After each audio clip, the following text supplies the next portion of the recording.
Jong, die twee karakters, Adder en Frankie. Nou praat ons van 'n hele paar jaar terug. Hulle het, as hulle iewers heen gegaan het, was daar altyd wyn betrokke. En nou die betrokke dag het hulle Struisbaai toe gery, Adder agter die stokke en Frankie langs aan links.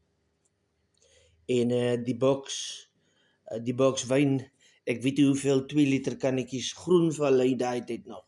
Groenvallei binne in 'n boks ingaan nie. Seker 4 of 6. Die is op die agterste sitplek. Nou ry hulle in die aand Struisbaai toe. Natuurlik Vrydag namiddag uitgeval en Adder was nou 'n apostolie op 'n tyd gewees en maar hulle het hulle wyntjie gevat vir die naweek, hulle saamgevat. En toe moes hulle ompad ry daar na Bedastop se kant toe weens padwerke. Wat is hy pad se naam nou weer? Protem. Die Protem afdry. Nou toe Adder nou so afdry en die ou Volkswagen Beetletjie se ligte weerkaats op die Chevron bord. Toe begin Adder Halleluja en apostoliese liedjies te sing. Nou vra Frankie vir hom, wat nou? Wat dan nou?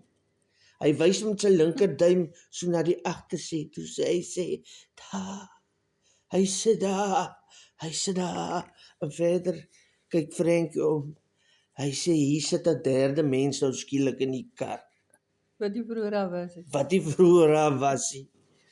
En Adder het nou sy liedjies gesing en hy het gebid en bietjie lofprysing gedoen, hande in die lug, laat die stuurwiele die kar laat omval het en alles sê hulle. En toe Frankie nou weer die moed het om te kyk na so 10 minute, toe kyk hy om, toe sien hy weg as hy oor dan nou in die kar was. Frankie sê vir Adder, hoorie, jy kan maar rustig raak, hou vas die stuurwiel, raak rustig, die man is weg. En Adder het nog so 'n hakkeltjie op hom gehad op. Hy sê, ou Frankie, die man is nou wel weg. Kyk net vir my of die boks Groenvallei nog daar is.